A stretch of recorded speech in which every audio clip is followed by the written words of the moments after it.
ನೋಡ್ರಿಪ್ಪ ಎಲ್ಲರೂ ಹೆಂಗದಿರಿ. ನಾ ಸಣ್ಣಕ್ಕಿದ್ದಾಗ ನನಗೆ ಏನಾರ ನೆಗಡಿ ಕೆಮ್ಮ ಆತು ಭಾಳ ಚಳಿ ಚಳಿ ಅನ್ಸಕತ್ತೈತೆ ಅಂದಾಗ ಸ್ಪೆಷಲಿ ಚಳಿಗಾಲದಾಗ ನಮ್ಮ ಅಜ್ಜಿ ಈ ಒಂದು ಇಂಗ್ರೀಡಿಯೆಂಟದ ಡಿಫ್ರೆಂಟ್ ರೆಸಿಪಿ ಮಾಡಿ ಕೊಡಕ್ರಿ ಮೈಯಾಗಿದ್ದದ್ದು ಚಳಿ ನೆಗಡಿ ಕೆಮ್ಮ ಎಲ್ಲ ಓಡೋಗ್ಬಿಡ್ತೈತೆ ನೋಡ್ರಿ. ಮತ್ತಿದ ಅಷ್ಟು ಟೇಸ್ಟ್ ಇರ್ತೈತೆ ರೀ. ಮನುಷ್ಯರ ಅಟ್ಟ ಅಲ್ರಿಪ್ಪ, ಇದು ಕುದುರೆಗಳಿಗೆ ಇದು ಮೇನ್ ಫುಡ್ ಯಾವ್ದಂತ ಗೊತ್ತಾತ್ರಲ್ಲ ನಿಮ್ಗೆ. ಅದ ರೀ ಹಾರ್ಸ್ಗಾಮ ಹುರುಳಿಕಾಳು. ಇದ್ರದ್ದು ಇವತ್ತಿನ ಸ್ಪೆಷಲ್ ರೆಸಿಪಿ ಪ್ಲಸ್ ಬೆನಿಫಿಟ್ಸ್ ನಾನು ನಿಮಗೆ ಹೇಳತ್ತನು. ಅದಕ್ಕಿಂತ ಮೊದಲು ಯಾರೆಲ್ಲ ನನ್ನ ಚಾನಲ್ ಸಬ್ಸ್ಕ್ರೈಬ್ ಮಾಡ್ಕೊಂಡಿಲ್ಲ ದಯವಿಟ್ಟು ಸಬ್ಸ್ಕ್ರೈಬ್ ಮಾಡ್ಕೊರಿ. ಹಂಗೆ ನನ್ನ ಚಾನಲ್ ಝೀರೋ ಆಯಿಲ್ ಕುಕ್ಕಿಂಗಿಗೆ ನಿಮಗೆ ಸ್ವಾಗತ ರೀಪ್ಪ. ನೀವು ಮಾಡೋ ಎಲ್ಲ ಅಡುಗೆನೂ ನಾ ಎಣ್ಣೆ ಇಲ್ದ ಮಾಡ್ತನು. ಬರೀ ಅಡುಗೆ ಅಷ್ಟೇ ನಿಮಗೆ ಹೇಳ್ಕೊಡಂಗಿಲ್ಲ ರೀ, ಇಲ್ಲಿ ಪ್ರತಿಯೊಂದು ಇಂಗ್ರೀಡಿಯೆಂಟ್ಸದ್ದು ಬೆನಿಫಿಟ್ಸು ನಾನು ನಿಮಗೆ ಹೇಳ್ತೇನೆ ರೀ. ಯಾಕಂದ್ರೆ ಬೆನಿಫಿಟ್ಸ್ ಗೊತ್ತಾತಂದ್ರಲ್ಲ, ನೀವು ಯಾವಾಗ ಯಾವ ಅಡುಗೆನ ಯಾವ ಟೈಮ್ನಾಗ ಯಾರಿಗೆ ಕೊಡ್ಬೇಕು ಅನ್ನೋದು ನಿಮಗೂ ಗೊತ್ತಾಗ್ತೈತಿ. ನಿಮ್ಮ ಜೊತೆ ನಿಮ್ಮ ಫ್ಯಾಮ್ಲಿ ಹೆಲ್ತೂ ನೀವು ಆರಾಮ್ಸೆ ಕಾಪಾಡ್ಕೋಬೋದು. ಹಂಗಾರ ಶುರು ಮಾಡಿಬಿಡುಣ್ರೆ. ಇವತ್ತಿನ ನಮ್ಮ ಸ್ಪೆಷಲ್ ರೆಸಿಪಿ ಹೀರೋ ಬಂದುಬಿಟ್ಟ ಹುರುಳಿಕಾಳ್ರೆ.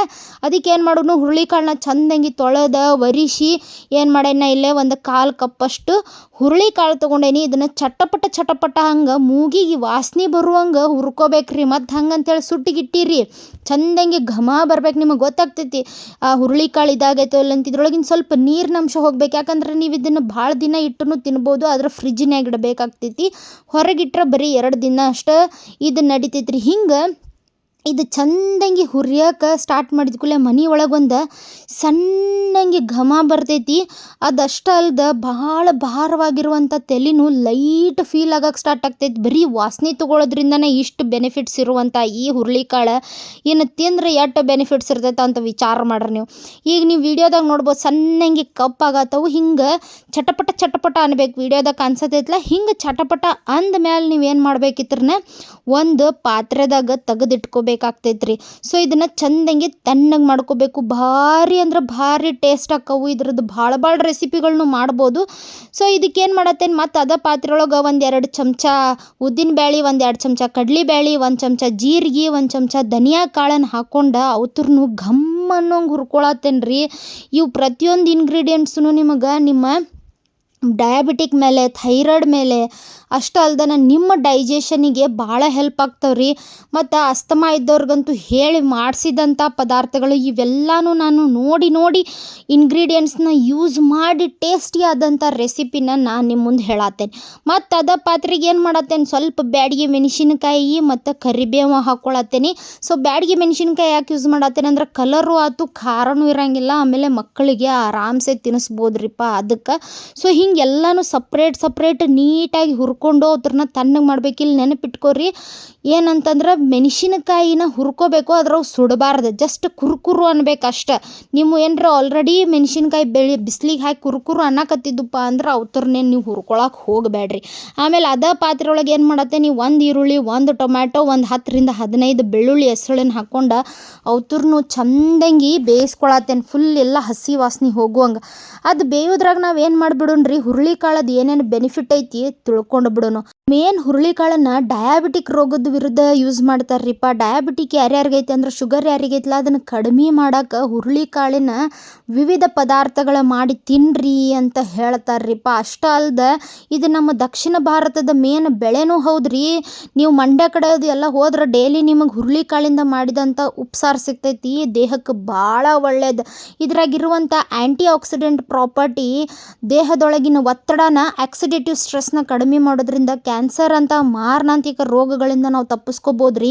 ಆಯುರ್ವೇದಿಕ್ದಾಗ ಹುರುಳಿದನ ಒಂದು ದೊಡ್ಡ ಪ್ರಸಿದ್ಧ ಐತಿ. ಯಾಕಪ್ಪ ಅಂತಂದ್ರೆ ಈ ಮೂತ್ರ ಉರಿ ಆಮೇಲೆ ಮೂತ್ರಕೋಶದ ಏನಾದರೂ ಪ್ರಾಬ್ಲಮ್ಸ್ಗಳಿದ್ರೆ ಇದ್ರದ್ದು ಸೂಪ್ ಮಾಡಿ ಕೊಡ್ತಾರ್ರಿ. ಅದರಿಂದ ಏನಾಗ್ತೈತಿ, ಮೂತ್ರ ಉರಿಯಂಗಿಲ್ಲ, ಬಾಡಿ ಬಹಳ ಸ್ಟ್ರಾಂಗ ಮತ್ತು ಆ್ಯಂಟಿ ಆಕ್ಸಿಡೆಂಟ್ ಪ್ರಾಪರ್ಟಿ ಇರೋದ್ರಿಂದ ರೋಗಗಳ ವಿರುದ್ಧ ಹೋರಾಡ್ತೈತ್ರಿ.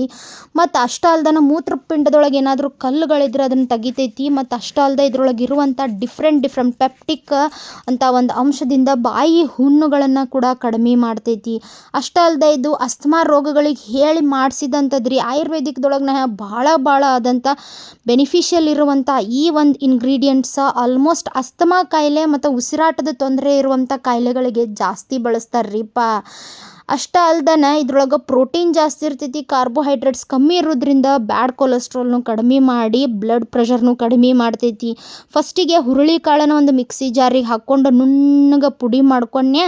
ಅದ್ರ ಜೊತೆ ಧನಿಯಾ, ಉದ್ದಿನಬೇಳೆ, ಕಡಲೆಕಾಳು ಎಲ್ಲ ಹಾಕ್ಕೊಂಡಿದ್ನಿ. ಆಮೇಲೆ ಮೆಣಸಿನಕಾಯಿ ಮತ್ತು ಕರಿಬೇವನ್ನ ಹಾಕಿ ಎಷ್ಟು ನುಣ್ಣಗಾಗ್ತೈತಲ್ಲ ಅಷ್ಟು ನುಣ್ಣಗೆ ಮಾಡ್ಕೊಂಡು, ಆಮೇಲೆ ಟೊಮ್ಯಾಟೊ, ಈರುಳ್ಳಿ, ಬೆಳ್ಳುಳ್ಳಿ, ಕೊತ್ತಂಬರಿ, ಸ್ವಲ್ಪ ಹುಣಸೆ ಹಣ್ಣಿನ ರಸ ಹಾಕ್ಕೊಂಡು ಫುಲ್ ನುಣ್ಣಗೆ ಪೇಸ್ಟ್ ಆಗಿಬಿಡ್ಬೇಕು ನೋಡ್ರಿ. ಅದು ಅಗದಿ ಕೈಯಾಗ ಮುಟ್ಟಿರೋ ಚಟ್ನಿ ಮುಟ್ಟಾಕತ್ಯವೋ ಏನು ಪೇಸ್ಟ್ ಮುಟ್ಟಾಕತ್ಯವೋ ಅನ್ನಿಸ್ಬೇಕು. ಆ ರೇಂಜಿಗೆ ಸಾಫ್ಟ್ ಪೇಸ್ಟ್ ಆತಪ್ಪ ಅಂತಂದ್ರೆ ಮಕ್ಕಳು ಮಸ್ತ್ ತಿಂತಾರೆ. ಇದನ್ನು ಬರೀ ಅನ್ನ, ಚಪಾತಿ, ಮುದ್ದೆಗೆ ಅಷ್ಟೇ ಅಲ್ದನ ನೀವು ದೋಸೆ, ಇಡ್ಲಿ ಯಾವುದಕ್ಕೆ ಬೇಕಾದರೂ ಯೂಸ್ ಮಾಡ್ಕೋಬೋದು ರೀ. ಭಾರಿ ಟೇಸ್ಟ್ ಇರ್ತೈತಿ. ಹೈ ಇನ್ ಪ್ರೋಟೀನ್ ಇರೋದ್ರಿಂದ ತುಂಬ ಹೊತ್ತು ನಿಮಗೆ ಹಸುನೂ ಆಗಂಗಿಲ್ಲ. ಸ್ವಲ್ಪ ಇದಕ್ಕೆ ತೆಂಗಿನಕಾಯಿ ಏನಾರ ಯೂಸ್ ಮಾಡ್ಕೊಂಡು ಬಿಟ್ರಪ್ಪ ಅಂತಂದ್ರೆ ಏವನ್ ಆಗಿರ್ತೈತಿ. ಹುರುಳಿಕಾಳೊಳಗೆ ಪಲ್ಯ, ಸೂಪು, ಗಂಜಿ ಇನ್ನೂ ವೆರೈಟಿ ಆದಂಥ ಡಿಶಸ್ಗಳನ್ನ ಮಾಡ್ತಾರೆ. ಬಟ್ ಹುರುಳಿಕಾಳದ ಸ್ಪೆಷಲ್ ರಸಮು ಈ ಥರ ಎಲ್ಲ ಐತಿ. ಅದು ಎಲ್ಲ ರೆಸಿಪಿದು ಲಿಂಕನ್ನು ಡಿಸ್ಕ್ರಿಪ್ಷನ್ ಒಳಗೆ ಕೊಟ್ಟೇನಿ ಮತ್ತು ಬೆನಿಫಿಟ್ಸ್ನು ಡಿಸ್ಕ್ರಿಪ್ಷನ್ ಒಳಗೆ ಕೊಟ್ಟೇನಿ. ನಿಮಗೇನು ಅನ್ನಿಸ್ತು ಈ ವಿಡಿಯೋ ಬಗ್ಗೆ ಅನ್ನೋದು ಕಮೆಂಟ್ ಮಾಡಿರಿ. ಮತ್ತು ಇಂಥ ಒಳ್ಳೊಳ್ಳೆ ರೆಸಿಪಿಗಾಗಿ ಪ್ಲಸ್ ಆ ಒಂದು ಇಂಗ್ರೀಡಿಯಂಟ್ ಬೆನಿಫಿಟ್ಸ್ಗಾಗಿ ನನ್ನ ಚಾನಲ್ನ ಸಬ್ಸ್ಕ್ರೈಬ್ ಮಾಡೋದು, ಫಾಲೋ ಮಾಡೋದು ಮರ್ಯಾಕೆ ಹೋಗ್ಬೇಡ್ರಿಪ್ಪ. ನಾಳೆ ಮತ್ತೊಂದು ವಿಡಿಯೋ ಮೀಟ್ ಆಗ್ತಾನೋ. ಅಲ್ಲಿವರೆಗೂ ಬಾಯ್.